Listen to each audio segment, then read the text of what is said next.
تو اللہ فرماتا ہے کیا تمہیں ہم نے اس حقیر پانی سے پیدا نہیں کیا؟ فجعلناہ فی قرار مکین، پھر ہم نے اسے رکھ دیا ایک محفوظ جگہ، رحم مادر میں، ماں کے پیٹ کے اندر بڑی مضبوط جگہ، 3 یعنی پرتوں کے اندر اللہ تعالیٰ نے اسے محفوظ کیا، ایک جنین کی فارم میں، ایک ایمبریو کی فارم میں، پھر اس کے اندر اللہ تعالیٰ نے جس طریقے سے نقش و نگاری فرمائی ہے وہ تو نہ ماں کو پتہ ہوتا ہے نہ باپ کو پتہ ہوتا ہے۔ ماں باپ ویسے عزت اویل کرتے رہے، وہ تو بیچارے ذریعے ہیں، صرف کرنے والا تو اللہ ہے۔ نہ باپ کو پتا ہوتا ہے کہ کیا ہوا، نہ ماں کو پتا ہوتا ہے کہ کیا ہوا۔ الی قدر معلوم، ایک معین مدت تک کے لیے۔ فقدرنا، تو ہم نے ایک اندازہ ٹھہرایا، فنعم القادرون، تو کتنے ہی بہتر ہم اندازہ ٹھہرانے والے ہیں۔ ویل یومئذ للمکذبین، لیکن یاد رکھنا یہ جو ہم نے پیدا کیا اور دنیا میں بھیج دیا، یہ اسی طریقے سے تمہیں چھوڑ نہیں دیا۔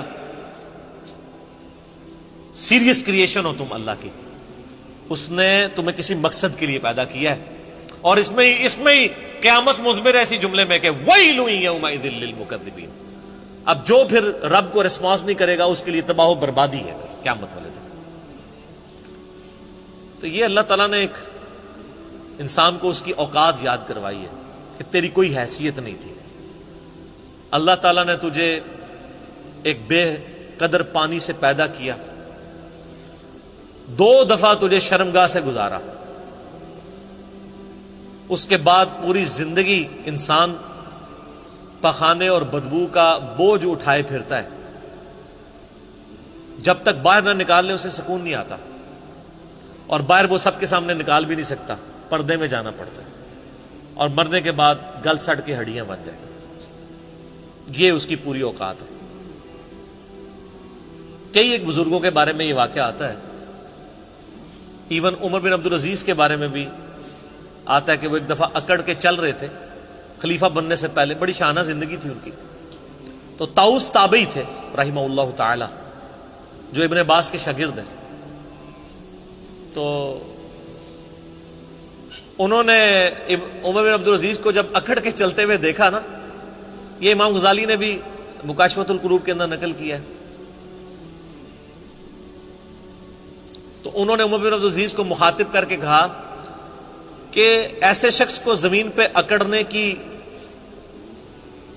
کوئی اختیار حاصل نہیں ہونا چاہیے، اس کی کوئی حیثیت نہیں کہ زمین میں اکڑ کے چلے، کہ جو ایک منی کے ناپاک قطرے سے پیدا ہوا ہے اور 2 دفعہ شرمگاہ سے گزارا گیا ہے، اور اپنے پیٹ میں پخانے کا بوجھ اٹھائے پھرتا ہے، اور مرنے کے بعد گل سڑ کے ایک مردہ ہوگا۔ وہ دیکھ لینا فوراً بو پڑنا شروع ہو جاتی ہے، تھوڑی سی لاش کو ڈیلے کرتے۔ عمر بن عبدالعزیز نے جب یہ بات سنی تو فوراً عاجزی کے ساتھ چلنا شروع ہو گئے، اور ساتھ فرماتے جاتے تھے کہ طاؤس نے مجھے جو نصیحت کی ہے نا، میرے ایک ایک جوڑ کے اوپر اس نے ایسی ضرب لگائی ہے کہ میں نے اس ضرب کو محسوس کیا۔ لیکن یہ وہی ضرب محسوس کرتا ہے جس کے اندر وہ ایکسیپٹیبلٹی کا مادہ موجود ہو، ورنہ کوئی ڈھیٹ ہو نا، اس کے اوپر سے پورا قرآن بھی گزار دیں اسے کوئی فرق نہیں پڑتا۔ نصیحت والے کے لیے ایک جملہ بھی کافی ہوتا ہے۔ اسی طرح کا واقعہ حجاج ابن یوسف کے بارے میں ملتا ہے کہ وہ بھی بڑا اکڑ کے چل رہا تھا، اور طاؤس تابعی گزر رہے تھے، تو پیچھے سے کسی نے اناؤنسمنٹ کی کہ بھی راستہ چھوڑ دو، گورنر حجاز آ رہے ہیں۔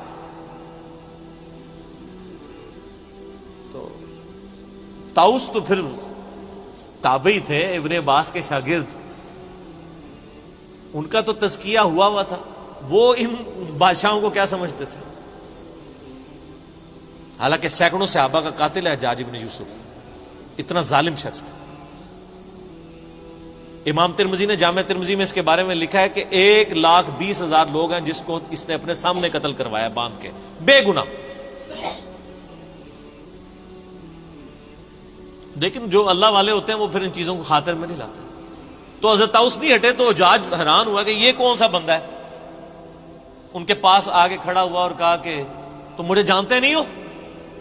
ان کا میں بڑی اچھی طریقے سے جانتا ہوں، تم ایک ناپاک قطرے کی پیدائش ہو، ایک دفعہ اپنے باپ کی شرمگاہ سے نکلے، دوسری دفعہ اپنی ماں کی شرمگاہ سے نکلے، اور تمہارے پیٹ میں اس وقت پخانے اور بدبو کو تم اٹھائے پھرتے ہو سب کے سامنے، سب کو پتا ہے، یہ وہ حقائق ہیں جس سے کوئی انکار نہیں کر سکتا، اور مرنے کے بعد تم گل سڑ کے ایک مردے کی فارم میں پڑے ہوگے۔ میں بڑے اچھے طریقے سے تمہیں جانتا ہوں، وہ یہ سمجھ رہے تھے کہ یہ کہے گا کہ تم جو آل امیہ کے جو اتنے بڑے گورنر ہو، انہوں نے کہا میں بڑے اچھے طریقے سے جانتا ہوں۔ تو جس طرح حضرت ابراہیم علیہ السلام کی گفتگو سن کے وہ بادشاہ جو ہے ششدر رہ گیا تھا نا، اسے کوئی بات ہی نہیں آئی تھی، حجاج ابن یوسف کی بھی زبان بند ہو گئی کہ اس طریقے سے بھی مجھے کوئی جواب دے سکتا ہے، اور وہ خاموش ہو کے وہاں سے چلا گیا۔ سر ان لوگوں کی تربیت قرآن سے ہوئی تھی، یہ جو جملے بولا کرتے تھے نا وہ قرآن سے ہی بولا کرتے تھے نا، قرآن یہی تو بات کر رہا ہے۔ ہمیں واقعات یاد رہتے ہیں لیکن قرآن تو ہم نے پڑھنا نہیں ہوتا، قرآن یہی تو بات کر رہا ہے۔